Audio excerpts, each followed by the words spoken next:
Detox drink. Night అంతా 2 spoons మెంతుల్ని water లో నానబెట్టుకొని తాగొచ్చు, లేదంటే వాటర్ లో బాయిల్ చేసుకొని ఇన్స్టాంట్ గా అర్లీ మార్నింగ్ పరిగెడుపున తీసుకోవాలి.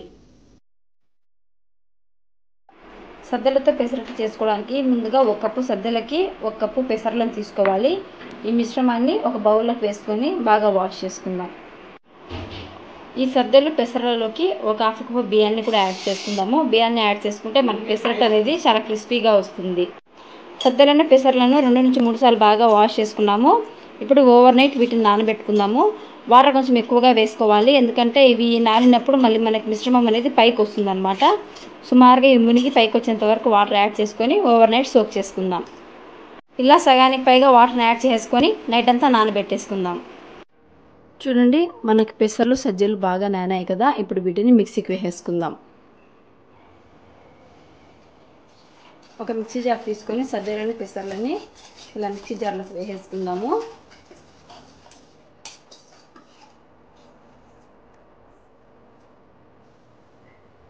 ఈ మిశ్రమంలోకి కొంచెం జీలకర్ర వేసుకుందాము, ఒక పచ్చిమిరపకాయ, అలాగే 1 ఇంచు అల్లము, రుచికి సరిపడా సాల్ట్ యాడ్ చేసుకుందాం.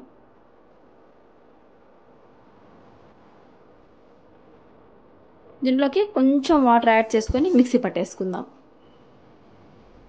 చూడండి, మిక్సీ పట్టుకున్నాం కదా. ఈ మిశ్రమాన్ని ఒక బౌల్లోకి షిఫ్ట్ చేసుకుందాం.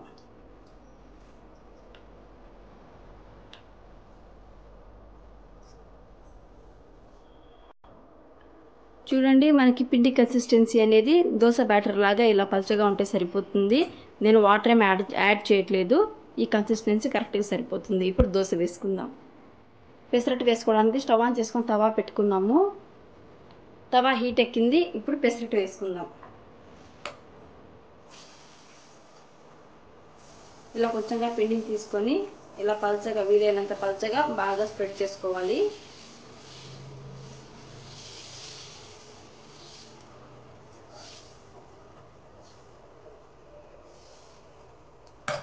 దీని మీదకి కొంచెం ఆయిల్ని వేసుకుందాం.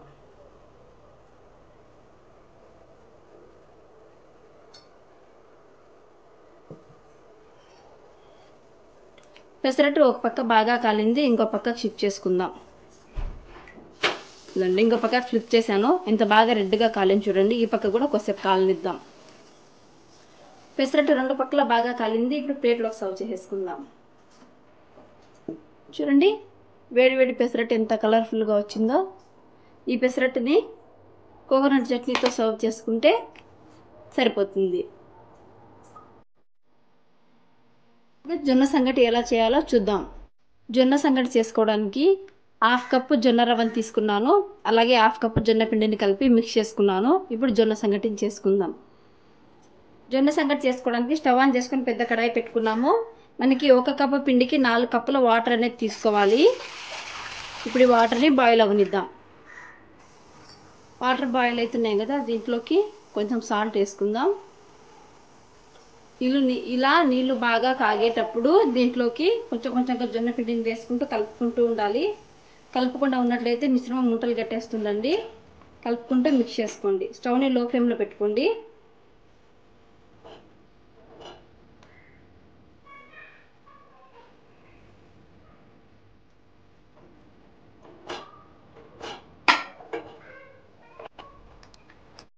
చూడండి, జొన్న సంగటి ఉడుకుతుంది కదా. కలుపుకుంటూ లో ఫ్లేమ్లో పెట్టుకొని ఇలానే ఉడికించుకోవాలి. మనకి వాటర్ అంతా దగ్గర పడిపోయి ఇది ముద్దలాగా రావాలండి. మనకి 10 నిమిషాలు పడుతుంది. లో ఫ్లేమ్లో పెట్టుకొని కలుపుకుంటూ ఉడికించుకోండి. సంగటి బాగా ఉడికి దగ్గర పడింది. ఇప్పుడు స్టవ్ ఆఫ్ చేసేసుకుందాము. చల్లారితే ఇది ఇంకా దగ్గర పడుతుందండి. బౌల్లోకి సర్వ్ చేసేసుకుందాం. వేడి వేడి జొన్న సంగటి రెడీ. చేసి పప్పు ఎలా చేయాలో చూద్దాం. ముందుగా పప్పు చేసుకోవడానికి పప్పుని 2-3 సార్లు బాగా వాష్ చేసుకొని 1/2 అవర్ నానబెట్టుకున్నాము. ఈ నానబెట్టుకున్న పప్పులోకి 1 కప్పు పప్పుకి 4 కప్పుల వాటర్ యాడ్ చేసుకోవాలి. అలాగే రుచికి సరిపడా సాల్ట్, 1 స్పూన్ కారం, చిటికెడు పసుపు, ఇవన్నీ బాగా మిక్స్ చేసుకొని 3 విజిల్స్ వచ్చేంత వరకు కుక్ చేసుకోవాలి. పప్పుని 3 విజిల్స్ వచ్చేంత వరకు కుక్ చేసుకున్నాము. ఒకసారి మూత ఓపెన్ చేసి ఇలా బాగా మ్యాష్ చేసుకోవాలి.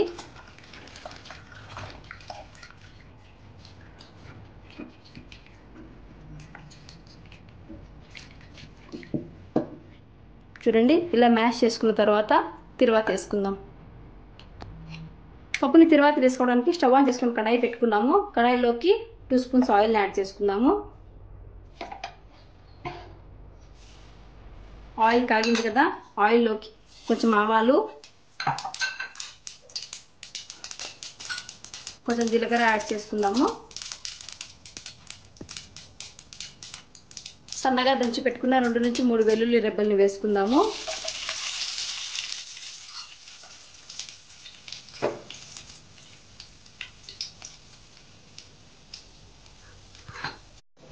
వెల్లుల్లి వేగిన తర్వాత సన్నగా పొడుగ్గా కట్ చేసి పెట్టుకున్న ఆనియన్స్ని యాడ్ చేసుకుందాము.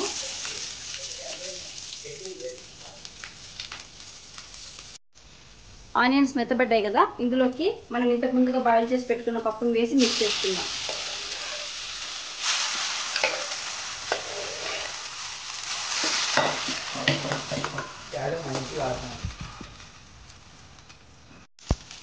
ఆనియన్స్ ఎక్కువ వేగాల్సిన అవసరం లేదు, కొంచెం మెత్తబడితే సరిపోతుంది.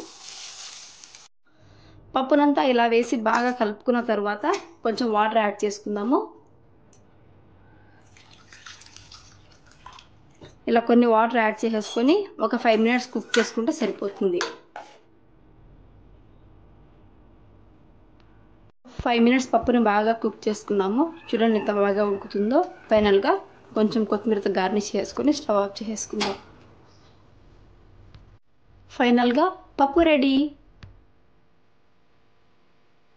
బాయిల్డ్ స్వీట్ కార్న్ చేసుకోవడానికి ముందుగా స్వీట్ కార్న్ని తీసుకొని సాల్ట్ వేసుకొని వాటర్ వేసుకొని బాయిల్ చేసుకోవాలి.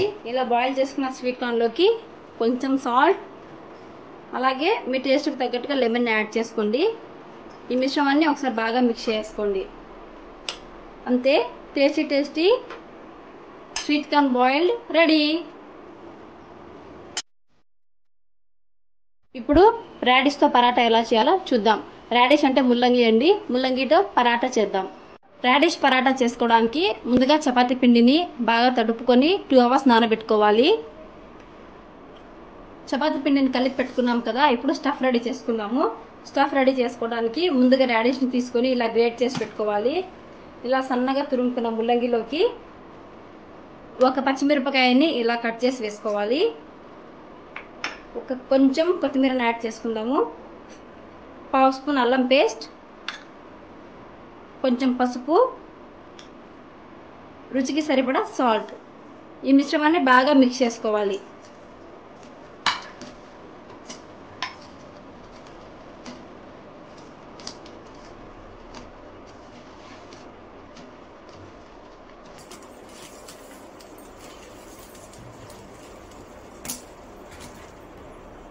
స్టఫ్ రెడీ అయింది కదా, ఇప్పుడు పరాటా చేసుకుందాం. ముందుగా పరాటా చేసుకోవడానికి చపాతీ పిండిని తీసుకుందాము. ఇలా రోల్ చేసుకొని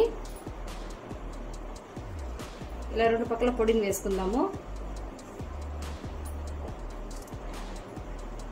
చూడండి, ఇలా కప్ లాగా చేసుకున్న తర్వాత దీంట్లోకి రాడిష్ ఉంది కదా, ఈ రాడిష్ ఫిల్లింగ్ ని యాడ్ చేసుకుందాము.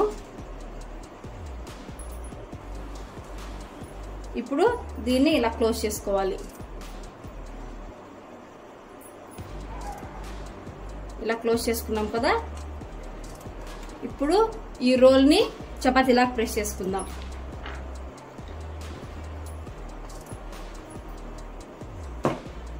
స్మూత్ గా జెంటిల్ గా ప్రెస్ చేసుకోవాలి. ఎక్కువ ప్రెస్ చేసినట్లయితే మనకి ఫిల్లింగ్ అనేది అవుట్ సైడ్కి వచ్చేస్తుంది.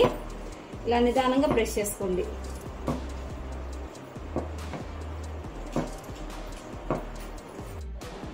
ఇలా రుద్దుకున్నాం కదా, ఈ పరాటాని ఒక ప్లేట్లో పెట్టేసుకుందాం. ఇలాగే అన్ని పరాటాస్ ని రెడీ చేసేసుకోవాలి. పరోటాస్ ని ఇలా రుద్ది పెట్టుకున్నాం కదా, ఇప్పుడు కాల్చుకుందాం. స్టవ్ ఆన్ చేసుకుని పెనం పెట్టుకున్నాము. పెనం హీట్ ఎక్కింది కదా, ఇప్పుడు పెనం మీద పరోటాని వేసుకుందాం. ఈ పరోటా మీద లైట్ గా ఆయిల్ అప్లై చేసుకుందాము.